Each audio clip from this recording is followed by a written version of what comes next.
श्री स्वामी समर्थ. जय जय स्वामी समर्थ. श्री स्वामी लीलामृतसार अध्याय 4.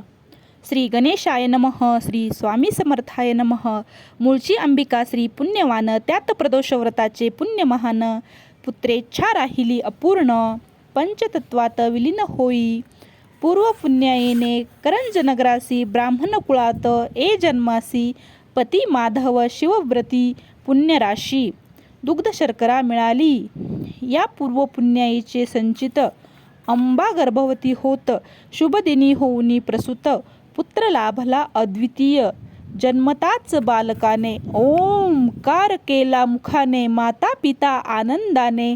जातक पुसती विप्रासी, ब्राह्मण म्हणती अवतारिक पुरुष.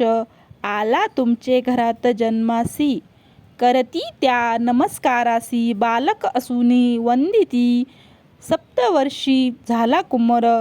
परी जिव्हा नवळे साचार, माता पित्यांसी दुःख अपार. म्हणती मौजी बंधन कसे करावे, तव पुत्र सांगे संकेतानी.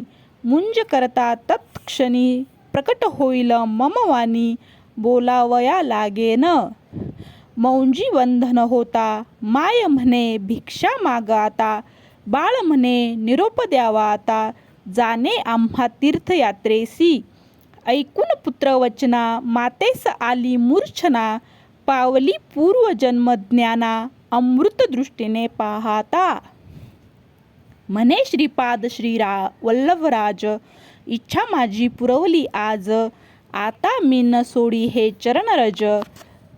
मग समजावताती मातेला, आणखी 4 पुत्र होतील. एक वर एक कन्या होईल. संसारी सुखे राहाल, अंती याल ममपदी. 1 संवत्सर राहिले माते घरी, शिष्य मांदियाळी जमली सारी.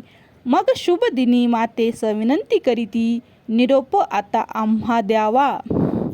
आले मन कर्णिका तीर्थाप्रती, वृद्धयती कृष्ण सरस्वती. त्यांचे हस्ते संन्यास ग्रहण करीती, नृसिंह सरस्वती नाम पावले. भूप्रदक्षिणा करत करत, माता पित्यांसी भेटले करंज नगरात. मग पातले गाणगापुरात, स्थान महात्म्य वाढवले. पूर आलेला कृष्णेसी, पाहुनी योग्य समयासी. म्हणती जातो महायात्रेसी, स्मरता असू जवळीच.